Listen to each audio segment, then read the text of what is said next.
അങ്ങനെ ഞാൻ negative review ആയിട്ടാണ് വന്നത്. അപ്പോൾ എനിക്ക് അങ്ങനെ ഇതിൽ വന്നപ്പോൾ നല്ല രീതിയിൽ ഇഷ്ടമായി പടം. അടിപൊളി വിഷ്വലൈസേഷനും പരിപാടിയൊക്കെ ആയിരുന്നു. സെക്കൻഡ് ഹാഫ് അടിപൊളിയായിട്ട് എടുത്തിട്ടുണ്ട്. സെൻറ്റിമെൻറ്റ്സ് നല്ല രീതിയിൽ വർക്കൗട്ട് ആയിട്ടുണ്ട്. അങ്ങനെ ഇല്ല ഇല്ല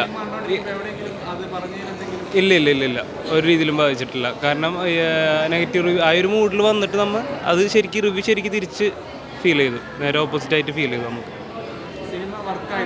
വർക്കായിട്ടുണ്ട്. ഫാമിലീസൊക്കെ കണ്ടു കഴിഞ്ഞാൽ എന്തായാലും മൊത്തത്തിലായിട്ടിടും, കൺഫേം ആയിട്ട് ആയിട്ടിടും ഉറപ്പാണ്. അടിപൊളി മൂവി ആയിരുന്നു. ഭയങ്കര ഹാർട്ട് ടച്ചിങ് ആയിരുന്നു. പ്രതീക്ഷിച്ചതിലും നല്ലതായിരുന്നു. നമുക്ക് കണ്ടിങ്ങനെ ഇരിക്കാം.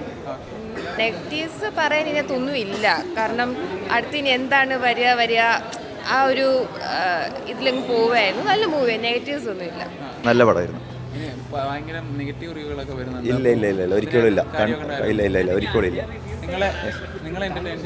ശരിക്കും ശരിക്കും നല്ല പടമായിരുന്നു.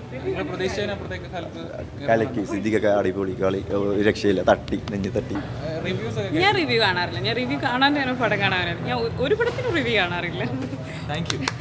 ഒരു പടത്തിന് കാണാറില്ല. ഇപ്പം ഇതിന് മോശം റിവ്യൂ ഒക്കെയാണ് കേട്ടിട്ടുള്ളത്. ഞാൻ കേട്ടിട്ടല്ല, ഫ്രണ്ട്സ് പറഞ്ഞൊക്കെ കേട്ടിട്ടുണ്ട്. പക്ഷെ ഞാൻ റിവ്യൂ ഒന്നും കാണാറില്ല. റിവ്യൂ കാണാതെയാണ് പടം കാണാറുള്ളത്. അതെ അതെ ഇഷ്ടപ്പെടുന്ന പടം. ലാസ്റ്റ് ഒക്കെ ഇമോഷണൽ ആയി പോയില്ലേ. എൻ്റെ കിടന്ന് അറിയാലോ വെള്ളം വന്നുപോയി.